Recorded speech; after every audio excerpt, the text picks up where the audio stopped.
They say leadership in the UK is a poison chalice. It comes easily but is difficult to sustain. What happened to Liz Truss is just another reminder that the top office isn't always the gift it seems to be.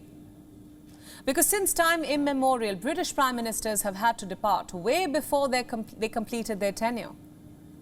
Let's now take a look at some of them. The first name on the list is George Canning, a Conservative leader, a former Foreign Secretary and the former Prime Minister of the UK. He was elected to office in April 1827, but served for just 119 days of his life. Why? Because he died of tuberculosis while in office. Today he lies buried in Westminster Abbey. The second name on the list is Frederick John Robinson, also known as the Viscount Godrich. He was a member of Britain's land-owning aristocracy. He managed to enter politics through his family connections.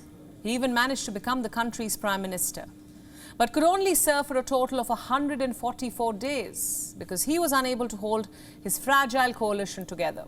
So he resigned and distanced himself from politics. The third name on the list is of Andrew Bonar, a Conservative politician who is the only Canadian to serve as the Prime Minister of the UK.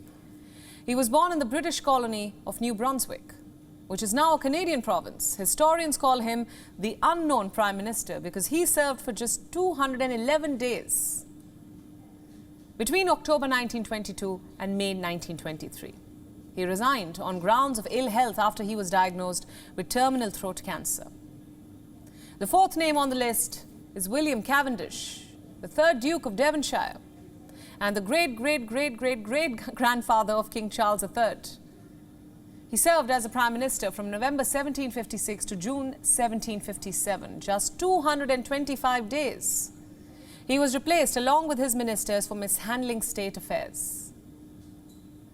The fifth name on this list is of William Petty Fitzmaurice. He was the UK's first Home Secretary and then the Prime Minister from 1782 to 1783. This was during the final months of the American War of Independence. He succeeded in securing peace with America but failed to secure his own seat. He was driven out of office by his own lawmakers. He served for just 266 days. The sixth name on this list is Jon Stewart, the third Earl of Bute. He was a British nobleman and arguably the last important royal favourite in British politics. He was the UK's first Prime Minister from Scotland, serving from May 1762 to April 1763. But he had to resign for differing from his lawmakers' political positions.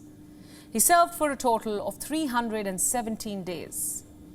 And the last name on this list is of Sir Alec DouglasHome, a British Conservative politician who served from 1963 to 1964, a period of 363 days, just too short of completing a year. He assumed office after his predecessor fell ill. His tenure ended with the Labour Party winning the elections that followed. But Liz Truss has beaten all these 7 names to become the shortest serving Prime Minister ever. Whether she will leave behind a legacy as rich as these gentlemen is yet to be seen. WION World is now available in your country. Download the app now and get all the news updates on the move.